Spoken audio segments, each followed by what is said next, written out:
All right, so we have gone through the Middle Ages, we've gone through the Renaissance, we've gone through the Baroque era and the Classical era. So today we're going to move into the Romantic era. There will be lots of composers I'm sure you've heard of before. So let's check out the Romantic era, which started around the year 1820 and went to a little bit past 1900. So, in music, the last compositions of Beethoven were among the first of the new Romantic era, lasting from the early 1800s to about 1900. No longer employed by churches or nobles, composers became free from classical restraints and expressed their personal emotions through their music. Instead of simple titles like concerto or symphony, they would often add descriptive titles like Witch's Dance or To the New World. Orchestras became larger, including nearly all the standard instruments we now use. Composers began to write much more difficult and complex music, featuring more colorful instrument combinations and harmonies. Nationalism was an important trend in this era, different from nationalism today. Composers used folk music and folk legends, especially in Russia, Eastern Europe, and Scandinavia, to identify their music with their native lands. You can think that this is important as music in the Western world has been dominated by France, Italy, and Germany. So this really allowed people to embrace their own local musics. Today's concert audiences still generally prefer the drama of romantic music to any other kind. So let's bring some attention to some of the composers and musics that were here during this time period. Rossini had his famous William Tell Overture.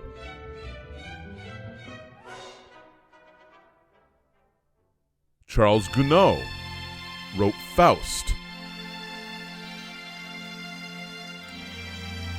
Jacques Offenbach wrote the Can-Can.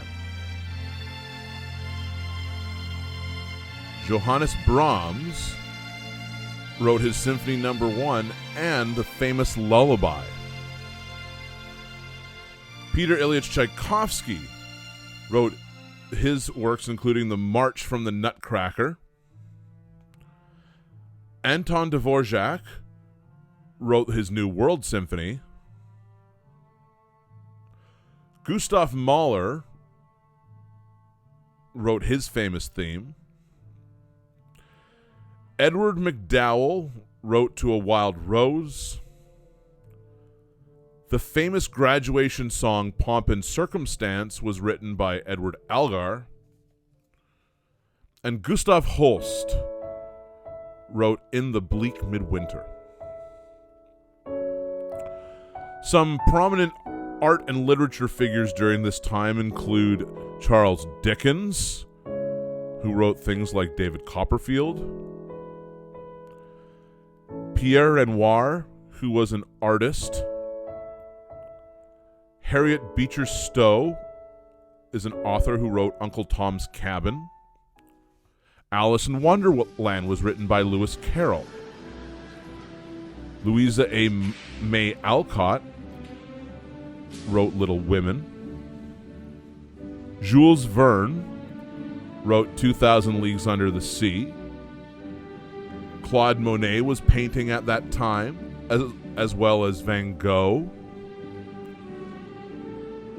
And two other heavyweights of the literature world who were writing during this time were Mark Twain, who wrote Tom Sawyer and Huckleberry Finn, and Rudyard Kipling, the author of The Jungle Book. There were also a number of major world events during these 100 years or so, such as the first railroad being invented in 1830, The telegraph, invented by Samuel Morse in 1837. Shortly thereafter, in 1838, the first photograph was taken. The American Civil War was fought from 1861 to 1865. Alexander Graham Bell invented the telephone in 1876. And Thomas Edison invented the phonograph, the light bulb, and the movie projector between the years of 1877 and 1888.